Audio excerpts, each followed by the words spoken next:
ఏపీలో మంత్రులతో సీఎం చంద్రబాబు సమావేశమయ్యారు. మంత్రులుగా ప్రమాణ స్వీకారం చేసిన తర్వాత ఉండవల్లిలోని తన నివాసంలో చంద్రబాబు తొలిసారి భేటీ అయ్యారు. కేబినెట్ లో చోటు కల్పించినందుకు చంద్రబాబుకు మంత్రులు కృతజ్ఞతలు తెలిపారు. కాసేపట్లో మంత్రులకు శాఖలు ఖరారు చేయనున్నారు సీఎం చంద్రబాబు.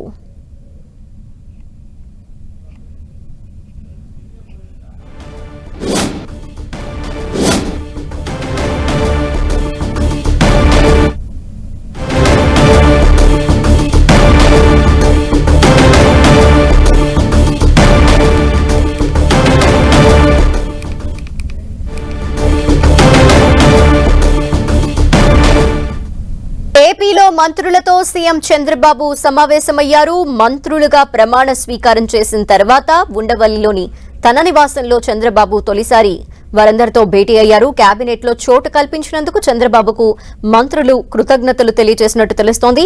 కాసేపట్లో మంత్రులకు ఏ శాఖలు ఖరారు చేశారు అనే డీటెయిల్స్ వెల్లడించబోతున్నారు సీఎం చంద్రబాబు.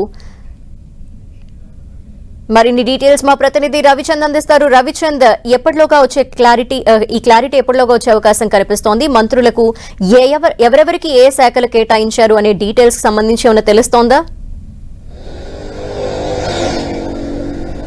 ధనలక్ష్మి, చాలా ఉత్కంఠగా నేతలంతా కూడా ఎదురు చూస్తున్నారు. ఈ ఉదయమే వారు మంత్రులుగా ప్రమాణ స్వీకారం చేశారు. ఎవరికి ఏ శాఖ దక్కుతుందనే ఉత్కంఠ అయితే వారిలో కనిపిస్తుంది. ఎందుకంటే ఇప్పటికే కొన్ని శాఖలపై ఊహాగానాలు అయితే కనిపిస్తున్నాయి. కొనిదెల పవన్ కళ్యాణ్ డిప్యూటీ సీఎం అవడం ఖాయమని చెప్తున్నారు. దాంతోపాటు ఎటువంటి శాఖలు పవన్ కళ్యాణ్ కి కేటాయిస్తారనే చర్చ జరుగుతుంది. గ్రామీణాభివృద్ది, పంచాయతీరాజ్ శాఖలో పవన్ కళ్యాణ్ కి ఇస్తారంటూ ప్రచారం జరుగుతుంది. మరోవైపు లోకేష్ కూడా పట్టణాభివృద్ది, ఐటీ శాఖలు కేటాయిస్తారనే ఒక ప్రచారం అయితే జరుగుతుంది.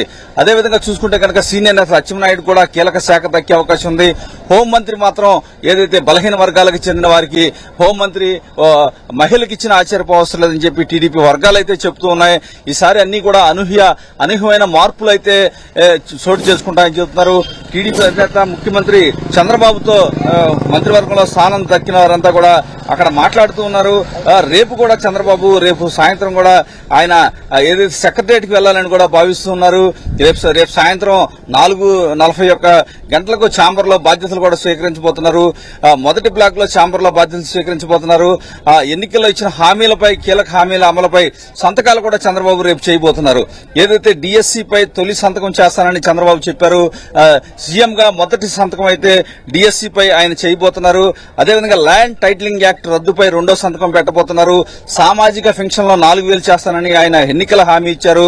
అదేవిధంగా ఏదైతే స్కిల్ సెన్సస్ ప్రక్రియ చేపట్టడమే, అన్నా క్యాంటీన్ల ఏర్పాటుపై సంతకాలు చేయబోతున్నారు. అనేక కీలక అంశాలు చంద్రబాబు ఏదైతే ఎన్నికల్లో ప్రధానంగా హామీలు ఏవైతే ఇచ్చారో పవన్ కళ్యాణ్ కావచ్చు, ఉమ్మడి కూటమి తరపున ఇచ్చిన హామీలన్నీ అమలు చేసే దిశగా ప్రయత్నాలు మొదలుపెట్టారు.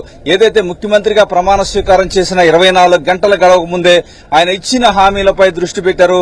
దాదాపు 3-4 హామీలను రేపు నెరవేర్చే దిశగా ఆయన మొదటి సంతకాలు పెట్టబోతున్నారు. రేపు సాయంత్రం 4:41 గంటలకు సచివాలయానికి వెళ్తారు. అదేవిధంగా చూసుకుంటే కనుక ఇక్కడ కూడా ఏదైతే మంత్రివర్గంలో ఆశావాహులో వ్యవహారం అయితే తేలిపోయింది. అందరూ కూడా మంత్రులుగా ప్రమాణ స్వీకారం చేశారు.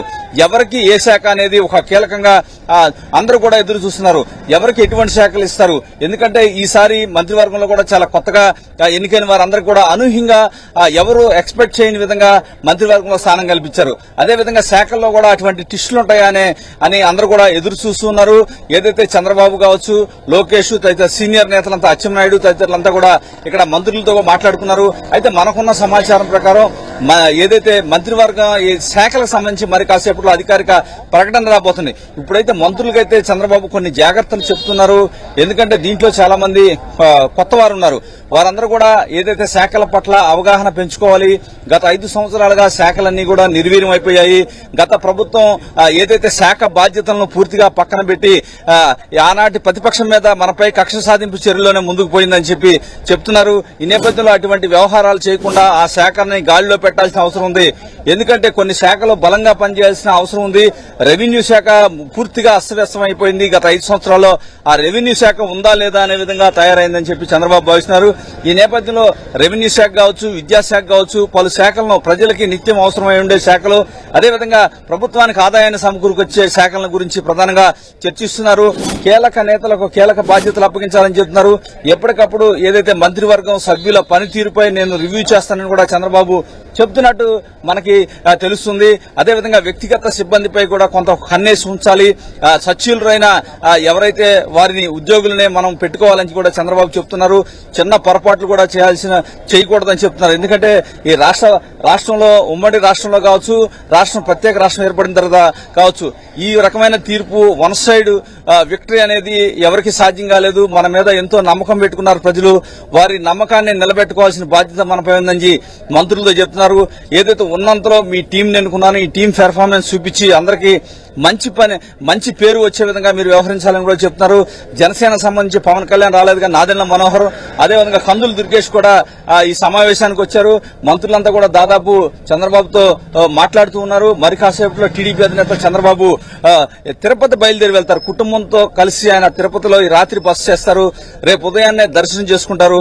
రేపు ఉదయం తర్వాత ఆయన ఇక్కడికి వచ్చే అవకాశం ఉంది. ఆ తర్వాత ఆయన సాయంత్రం 4:41 సచివాలయానికి వెళ్తారు. మొదటిసారి సచివాలయంలో అడుగు పెట్టబోతున్నారు. అక్కడ ఉద్యోగ సంఘాలు కావచ్చు, రాజధాని రైతులు కావచ్చు, అందరూ కూడా ఘన స్వాగతం పలకడానికి ఏర్పాట్లు కూడా రెడీ చేసుకుంటున్నారు. ఎందుకంటే టీడీపీ గెలుపుతోనే రాజధాని ప్రాంతంలో సిఆర్డీఏ మొత్తం కూడా పూర్వవైభవం సంతరించుకునే విధంగా కూడా లైటింగ్స్ కావచ్చు, జంగిల్ క్లియరెన్స్ కావచ్చు, అభివృద్ధి కార్యక్రమాలు చాలా వేగవంతంగా చేసింది. ఈ నేపథ్యంలో రేపంతా కూడా ఒక రాజధానిలో పండగ వాతావరణం అయితే మనకి కనిపిస్తుంది. రైతులంతా కూడా చంద్రబాబుకి ఘన స్వాగతం పలికేందుకు ఏర్పాట్లు చేసుకుంటున్నారు. అదేవిధంగా అక్కడ ఏదైతే సిఆర్డీ అధికారులు కూడా ఆ పనులైతే వేగవంతం చేశారు. సచివాలయ ఉద్యోగ సంఘం కూడా, ఎందుకంటే గత 5 సంవత్సరాలు కూడా ఉద్యోగ సంఘం ఉద్యోగులు వారి సమస్యల గురించి ప్రస్తావించే స్వేచ్ఛ కూడా వారికి లేకుండా పోయింది. ఈ నేపథ్యంలో టీడీపీ అధినేత చంద్రబాబు, ముఖ్యమంత్రి చంద్రబాబుకి తమ బాధలు చెప్పుకునేందుకు రెడీగా ఉన్నారు. చంద్రబాబుకి ముఖ్యమంత్రికి ఘన స్వాగతం పలకబోతున్నారు సచివాలయ ఉద్యోగ సంఘం ఆధ్వర్యంలో. రేపు వెళ్లిన తర్వాత మొదటగా తాను ఏదైతే ఉమ్మడి కూటమి ఆధ్వర్యంలో ఇచ్చిన హామీలు ఏదైతే అమలు చేయడానికి ఆయన సమాయత్తం అవుతున్నారు. డిఎస్సి ఏదైతే ఫిలప్ చేస్తానని చెప్పి ఆయన ఎన్నికల్లో చెప్పడం జరిగింది. మొదటి సంతకం రేపు 4:41 సచివాలయానికి వెళ్లిన తర్వాత మొదటి సంతకం చైర్లో కూర్చున్న తర్వాత మొదటి సంతకం డిఎస్సి ఫైల్ పైన చంద్రబాబు సంతకం పెట్టబోతున్నారు. అదేవిధంగా సామాజిక పింఛన్లు కూడా 4,000 చేస్తానని హామీ ఇచ్చారు. అదేవిధంగా గత 2 నెలల నుంచి కూడా ఏవైతే బకాయిలు ఉన్నాయో అవి కూడా ఆ బ్యాలెన్స్ అమౌంట్ కూడా ఈ నెలలో కల్పిస్తానని చెప్పారు. ఈ విధంగా ఆయన ఇచ్చిన హామీలు ప్రతిదీ అమలు చేసే విధంగా కూడా చంద్రబాబు సమాయత్తం అవుతున్నారు. మంత్రులతో కూడా తాము ప్రజలకు ఏమి హామీలు ఇచ్చామో అవన్నీ అమలు చేసి తీరాల్సిన అవసరం ఉంది. మీరు కూడా ఎవరైనా తమ బాధలు చెప్పుకోవడానికి వస్తే విని సరైన రీతిలో సమాధానం చెప్పాలి. ఎవరినైనా సరే ఎమ్మెల్యేలు కావచ్చు, ప్రజలను కావచ్చు, కార్యకర్తలను గౌరవించాల్సిన అవసరం ఉందని చెప్పి చంద్రబాబు చెప్తున్నారు. ఏది ఏమైనా మంచి ఉన్నంతలో మంచి కేబినెట్ ని తీసుకున్నాం. ఏదైనా మీ పనితీరును ఎప్పటికప్పుడు పర్యవేక్షిస్తూ ఉంటాను. మీరు పనితీరు మెరుగుపరచుకోవాలి. ప్రజల సంక్షేమం కోసం ఎల్లవెల్లా పాటుపడాలని చంద్రబాబు అయితే వారికి హితబోధ చేస్తున్నట్టు తెలుస్తోంది.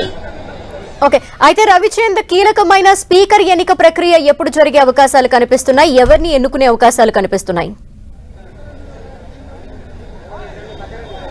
అంటే ఇప్పుడు వరకు చూస్తే కనుక అసెంబ్లీ ఎప్పుడు ప్రారంభమవుతుందో ఒక క్లారిటీ రాలేదు. ఈ నెల 17న అసెంబ్లీ ప్రారంభించాలని అనుకున్నారు. ఎందుకంటే ఈ నెలాఖరులోపు ఓట్ ఆన్ అకౌంట్ పూర్తవుతుంది కాబట్టి కొత్తగా అసెంబ్లీ కొలువుదీరి బడ్జెట్ ను కూడా పెట్టాల్సిన అవసరం ఉంటుంది. నెలాఖరు తర్వాత బిజినెస్ అయితే నడిచే అవకాశం లేదు. అందువల్ల ఇటు పరిస్థితుల్లో కూడా ఈ నెలాఖరులోపు బిజినెస్ పూర్తి చేయాలి.